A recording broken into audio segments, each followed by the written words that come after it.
Saludamos al doctor Diego Delgado Jara, analista político, pues, fue candidato a la presidencia de la República y es un analista, observador y político de larga trayectoria. Doctor Delgado, ¿cómo mira usted este colofón, esta parte final a la que se estaría llegando ya en este juicio por asociación ilícita? Y agradeciendo la invitación y saludando a quienes hacen la emisora y a usted, Gustavo, y a todos los colaboradores, así como a la ciudadanía. Yo quisiera expresar algunas opiniones en torno a este juicio. Primero, es increíble de que le sigan el juicio por el artículo que lo están haciendo, dado el hecho de que están haciéndole creer a la ciudadanía que ha habido solo una asociación ilícita. Eso es increíble porque aquí lo que ha habido es una delincuencia organizada. Se le podría demostrar cómo incluso cambiaron las leyes, cómo desaparecieron delitos, cómo lo que hizo Correa era parte de algo absolutamente jamás visto en el Ecuador. Se organizaron para el despojo y el pillaje de la República. Lo puede mostrar ley tras ley. La asociación ilícita está en el artículo 370 y es para cuando existen delitos de menos de 5 años, primera cosa. Cuando existe incluso caso de peculado, existe enriquecimiento ilícito, existe cohecho, existe una cantidad de delitos que se los puede demostrar de manera, primero, documental, luego con testigos y luego con peritazgos. Eso me parece increíble. Primera cosa. Segundo, la calidad en la que le hicieron comparecer originalmente al señor vicepresidente Glass, quiero recordar, es en calidad de, no de autor, sino de facilitador, una especie llamaríamos de cómplice. Eso es exactamente lo que con esa calidad le convocan a él, no como autor. Y si es él el facilitador, el cómplice, le pueden aplicar el artículo 43 que dice, el Código Orgánico Integral Penal, el cómplice será sancionado con una pena equivalente de 1/3 a la mitad de aquella prevista para la o el autor. Desde el tercio a la mitad significa que en vez de 5 años, él podría máximo, le podrían sancionar, de acuerdo a lo que fue la acusación original, fue de 2 años y medio. Y en tal virtud le podrían tranquilamente aplicar, yo por eso creo que él está tan contento, aparte que estos días, viendo la alegría de este ciudadano, me he acordado de ese viejo adagio, del mismo cuero sacan las correas. Hay un tratadista colombiano que dice que lo que han hecho en Colombia, para que no me digan que estoy diciendo que eso pasa en el Ecuador, pero la gente sabrá si es cierto o no, dice que había que robar bastante porque había que después de ahí mismo sacar para poder dar al juez y al fiscal. Digo para el caso colombiano. No quiero decir aquí porque veo que otra vez está bravo el señor superintendente de telecomunicaciones. Dice el artículo 630, suspensión condicional de la pena. Dice que la ejecución de una pena privativa de libertad impuesta en sentencia de primera instancia se podrá suspender a petición de parte en la misma audiencia de juicio dentro de 24 horas posteriores, siempre que concurran los siguientes requisitos. Primerito, que la pena privativa de libertad, ¿sí?, no exceda de 5 años. Como él es un cómplice, como él es un facilitador, él no es autor, no le pueden poner más del tercio al 50%, originalmente, de acuerdo a lo que fue motivo de este juicio. Ahora, aquí es necesario que reparemos también en otros hechos. ¿Por qué ponen la cantidad de 33.5 y por qué el procurador decía que es 40 millones? Primero, que el procurador nunca jamás asistió a una sola audiencia. ¿Cómo le pareció ese abandono de la acusación por parte de la Procuraduría por un supuesto atraso de los delegados? Vea, yo creo que aquí se equivocaron los jueces o existe algún entendimiento, algún juego concertado. ¿Por qué? El artículo 612 del Código Orgánico Integral Penal relativo a la instalación y suspensión, así se llama ese artículo del COIP, en su segundo inciso dice de manera textual, en caso de no comparecer a la instalación de la audiencia, la acusación particular se entenderá abandonada. Pero la instalación se llevó a cabo hace 12 días. Es una sola audiencia. Lo que existen son recesos. Por lo tanto, al inicio, justamente, de la instalación de la audiencia, sí estaban los abogados de la Procuraduría, pues. Los que se atrasan es a una reinstalación luego de una de las tantas posibilidades que se han dado pues de los recesos. ¿Y por qué la Procuraduría, con todo el poder por una parte que tiene y por otra con todo el conocimiento, pues en la Procuraduría trabajan decenas de abogados, no puede encontrar y sostener esta argumentación ante el juez?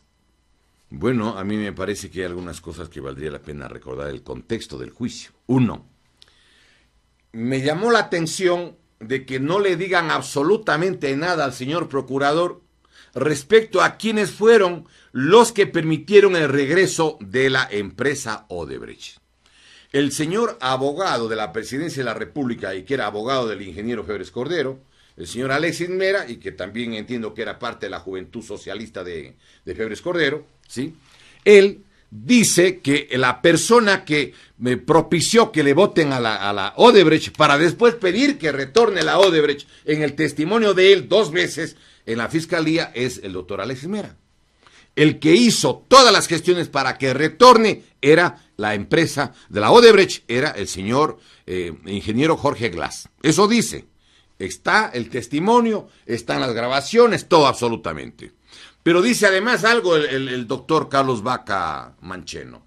Dice que pagó, ¿sí?, 10.6 millones de dólares para el señor Contralor, que era alguien que tenía que incluso calificar los pagos de la Odebrecht. Los de la Odebrecht deben haber dicho, a ver, pagamos 300, 400 dólares de lo que está mal a Presa San Francisco o le compramos al funcionario, pues 10.1 millones, 10 millones 100 mil dólares. Y dice que le dieron en billetes. Primero pidió 6 millones en billetes y luego pidieron 6 más en billetes y le dieron 10.5. Pero no le dieron solamente pues al Contralor. Dice el propio Concenciao Santos de Filo. Dice que también le dieron para el vicepresidente, pero donde el tesorero del vicepresidente, pues el recaudador, el que se hacía cargo de coger la plata, que era el padre de crianza y tío carnal, don Ricardo Rivera. ¿De dónde saca pues Ricardo Rivera la plata? Que es porque es ñato, porque tiene el pelito sambo, porque baila el bolero apretadito, porque es bueno para un paso del merecumbé, de la cumbia. ¿Por qué le dan pues la plata? ¿A qué título le dan la plata? ¿Le dan por qué? ¿Porque sabe cantar en mandarín? No, señor, le dan porque él era el tesorero del señor Glass. Pero además yo quiero recordar una cosa que vale la pena señalar, pues no. Primero, ¿estaba o no metido el procurador por acción o omisión en el retorno de la Odebrecht? ¿Debía haber habido o no el criterio de la Procuraduría dando luz verde o no para el retorno de la Odebrecht? ¿No le dieron nada o sí le dieron? Primera pregunta. Y segundo, a lo mejor tenía recelo que le digan, ve, ¿qué hablas vos? ¿No me harás que hable?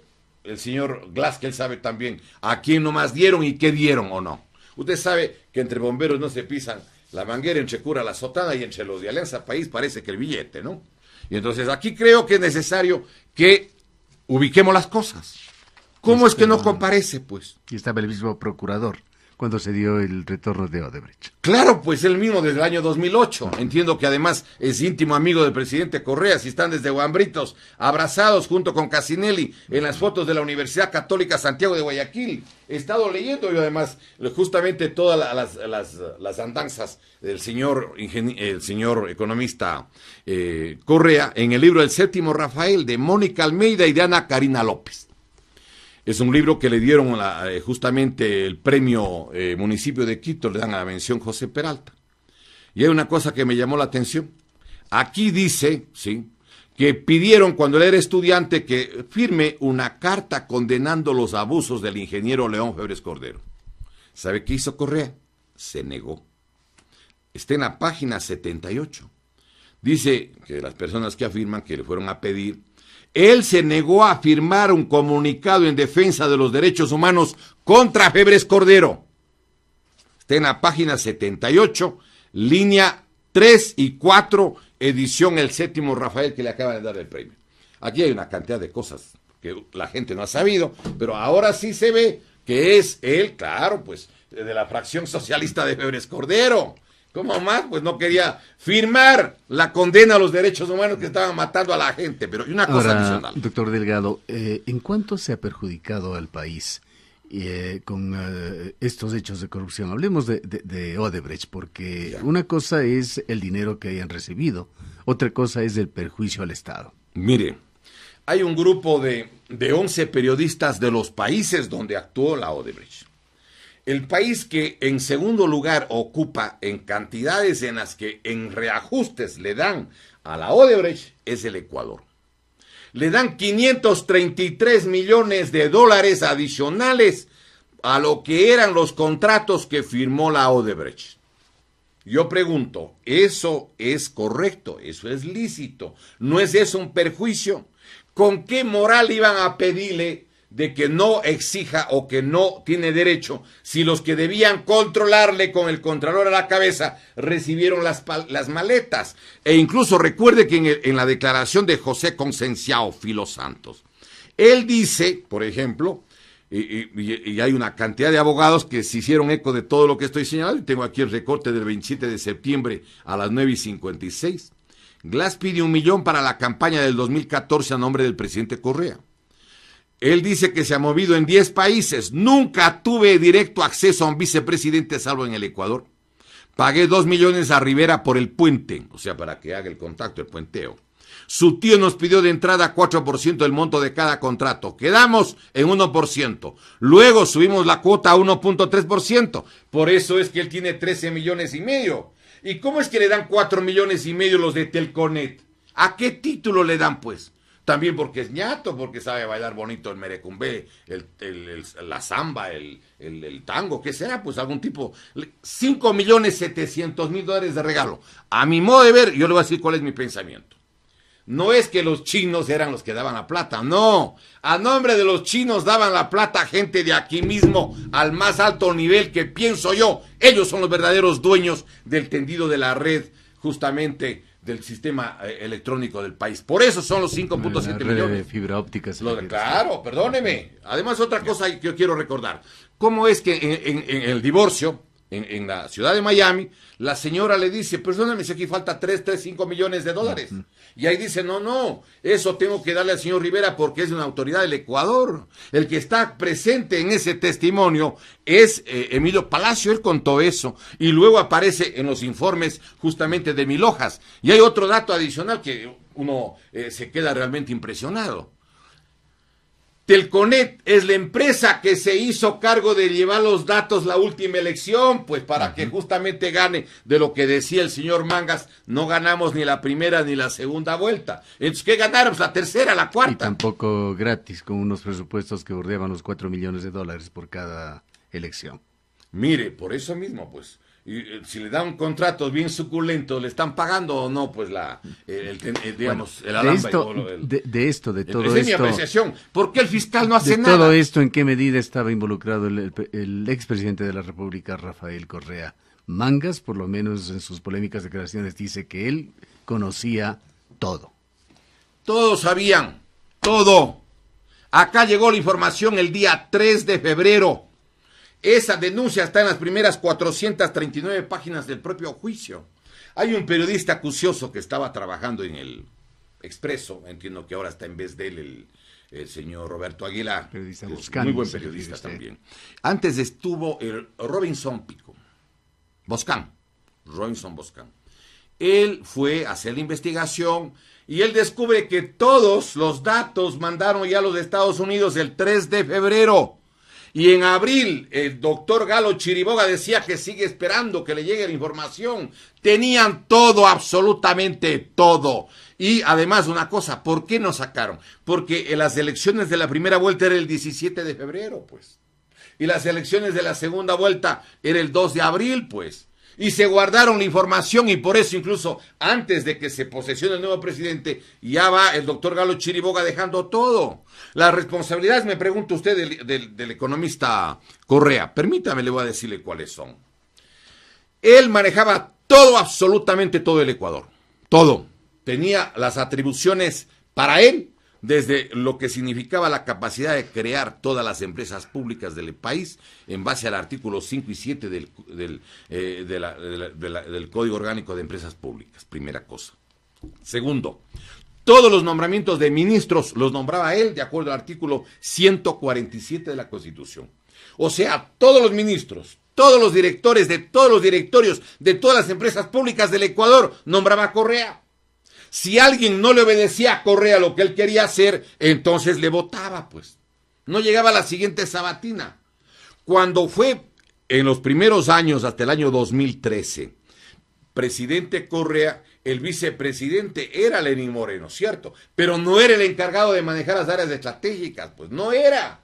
El encargado de eso era Glass, y le pone de vicepresidente a él luego porque a él le encarga a través del decreto ejecutivo número 15 de fecha 4 de junio del 2013 y publicado el 24 de junio en el registro oficial. Él le encarga para que le haga lo que él quiere que le haga, pues, para que le dé firmando lo que él no quiere firmar, pues en otras palabras, perdóneme. ¿Y cuáles son las responsabilidades jurídicas? Le voy a darle solo por razones de tiempo 3 artículos. Y la ciudadanía que está escuchando dirá si tiene o no razón para que responda de esto el señor economista Rafael Correa. Artículo el 233, primerito. ¿Por qué? Porque él es una autoridad de este país y él no está exento de cumplir nadie está sobre la ley ni la Constitución. Artículo 233. Ninguna servidor ni servidor público estará exento de responsabilidades por los actos realizados en el ejercicio de sus funciones, ni por sus omisiones, y serán responsables administrativa, dice civil y penalmente por el manejo y administración, dice allí, de fondos, bienes y recursos públicos. Y en el inciso segundo dice que pueden seguir un juicio incluso en ausencia. Es decir, él mientras está bailando allá en el ático le pueden seguir el juicio si quisieran aquí en el Ecuador. Primera norma. Artículo 233 de la Constitución. Le voy a darle 2 normas del Código Orgánico Integral Penal.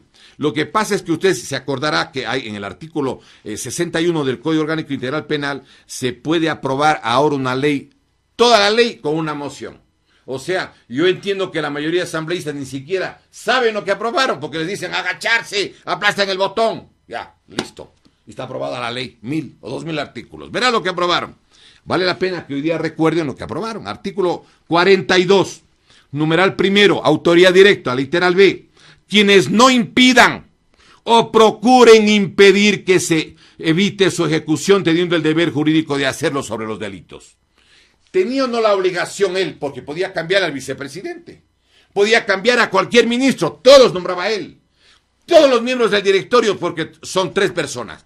En todos los directorios de las empresas públicas. 1, el delegado del presidente. 2, el delegado del ministro, que nombra el presidente. Y el otro, el delegado de la Secretaría Nacional de Planificación, del CEMPLADES, que nombra él mismo, pues. El 100% de todas las decisiones son de Correa, perdóneme, que viene a decir que no ha sabido que ha habido la tubería esta del gas, que no han sabido que han estado haciendo la construcción para guardar bajo tierra el gas que estaba antes de un buque cerca de la isla Puná y que subió de 93 a 600 millones de dólares. Solo allí hay más de 15 veces los 33.5 millones del caso este. Y mire lo que dice el artículo 23 sobre las responsabilidades del expresidente Correa. Pero como dice el señor Mangas, han quedado en que van a ser puro tongo todo. Mire, no se podrá sancionar, artículo 23, no impedir un acontecimiento cuando se tiene la obligación jurídica de impedirlo equivale a ocasionarlo.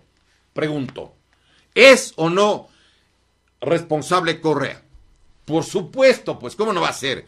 Pero además aquí hay un hecho que vale. Transitemos a las declaraciones del señor Mangas. Perfecto. ¿Las escuchó usted de completas, doctor? ¿Cómo no? Los 37 minutos, casi 30. ¿Qué conclusión saca? Mandé. ¿Qué conclusión saca? Que están diciendo la verdad. Y le voy a demostrarle por qué. El señor presidente dijo en la campaña electoral, y lo repitió el día 24 de mayo cuando se posesionó, y por eso se aflojó el estómago del señor economista Rafael Correa. Iba sonriéndose, riéndose, y salió corriendo porque estaba con el estómago flojo. Cuando oyó, ¿qué cosa?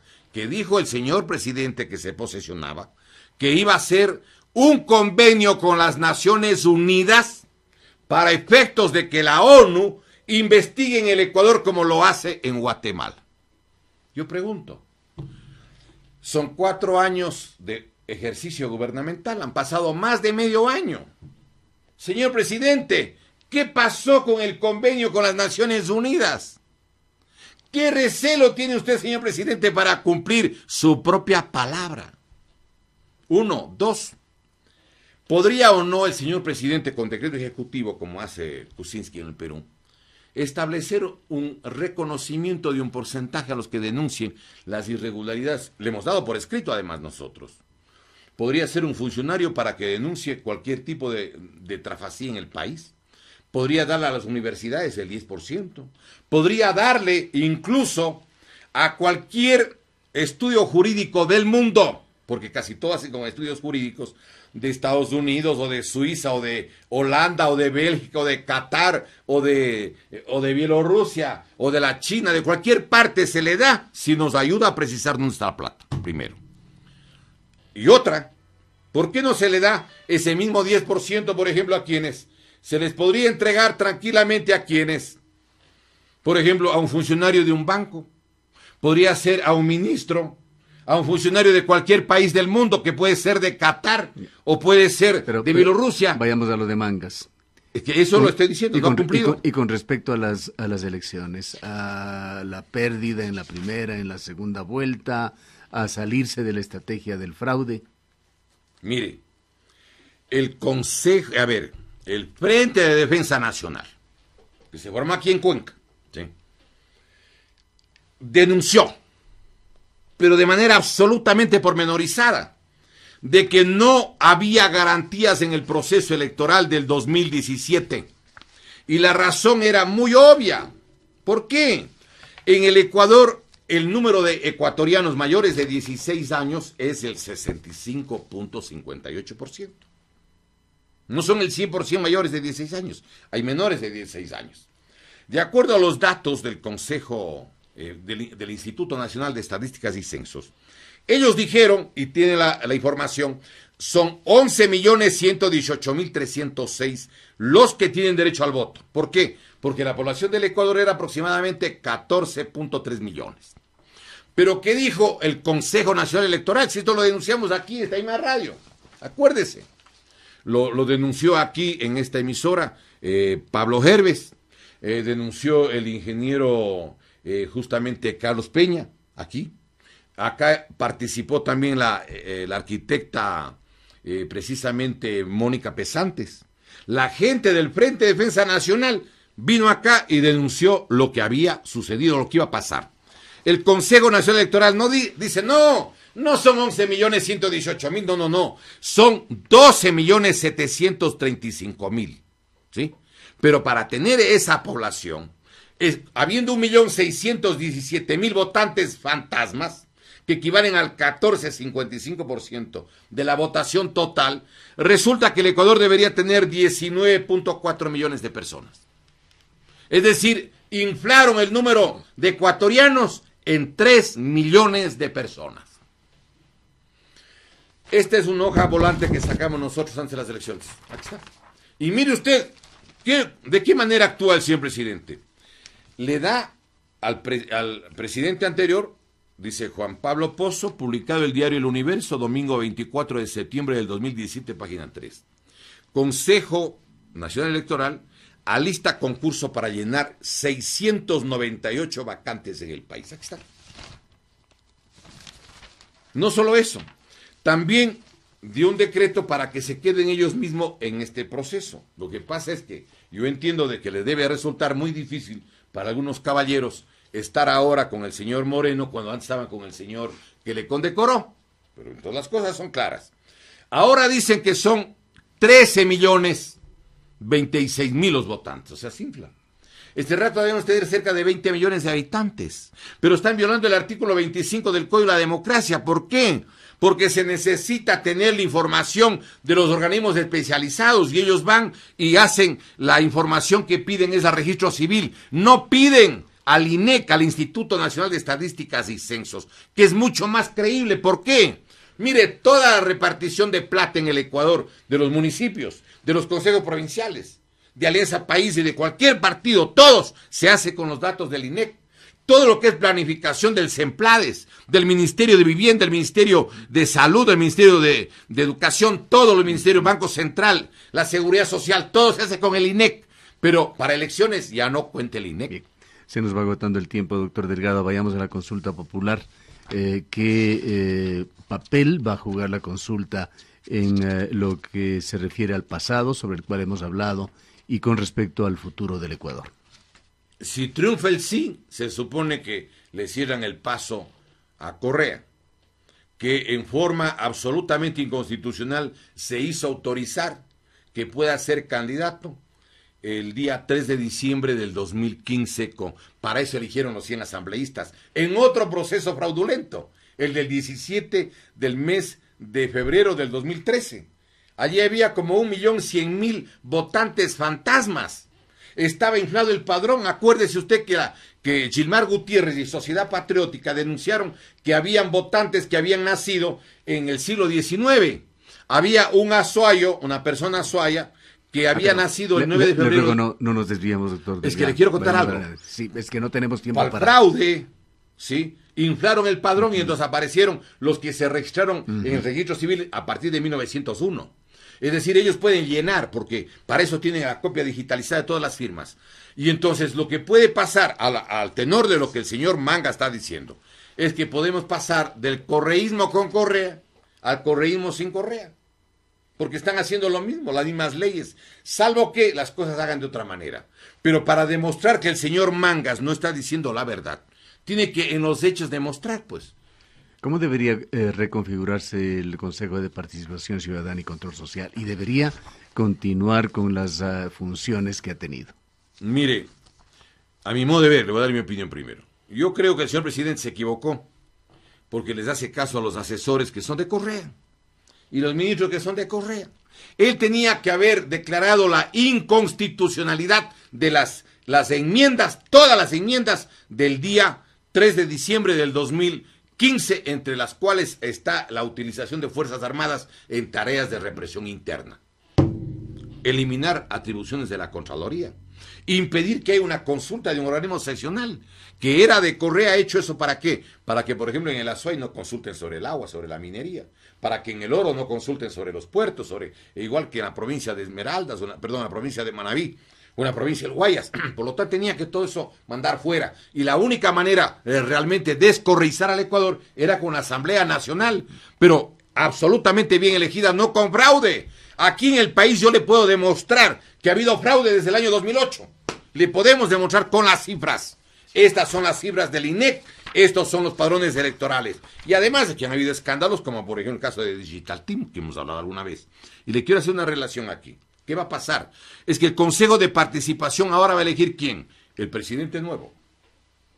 Pero como él en todo veo que designa a la gente de Correa, incluso lo que dice Mangas aquí dice que en Bélgica están funcionarios de Correa, claro. Está desde la secretaria doña Mariana Pico, que era secretaria desde mayo del 2008, porque Correa pide. Entonces uno se queda pensativo y dice, bueno, esta pelea es en serio, porque son expertos en simular peleas. Yo le voy a dar 2 ejemplos de Correa en eso. Uno, decía que pelea contra el hermano, contra el Fabricio, ¿se acuerdan? Estuve en la Federación Deportiva de la Soyaquín y me fui. ¿Cuándo? Sí, hace 1 año y medio, 2 años. Y ahí contaron el testimonio de una distinguida dama, ¿sí?, en la que cuando falleció una distinguida dama de aquí de la ciudad de Cuenca, llamó Correa, llamó el hermano mayor, Fabricio, y le dio el pésame a esta distinguida familia. En la misma llamada, digo, espera, no cierres. Habló el presidente. Los supuestos grandes peleados, no era cierto que habían peleado. Se llevaba muy bien, solo era puro fachada para afuera. Segundo ejemplo. Él aparecía rabiosísimo contra el obispo de Guayaquil, contra Monseñor Antonio Arregui, ¿se acuerdan?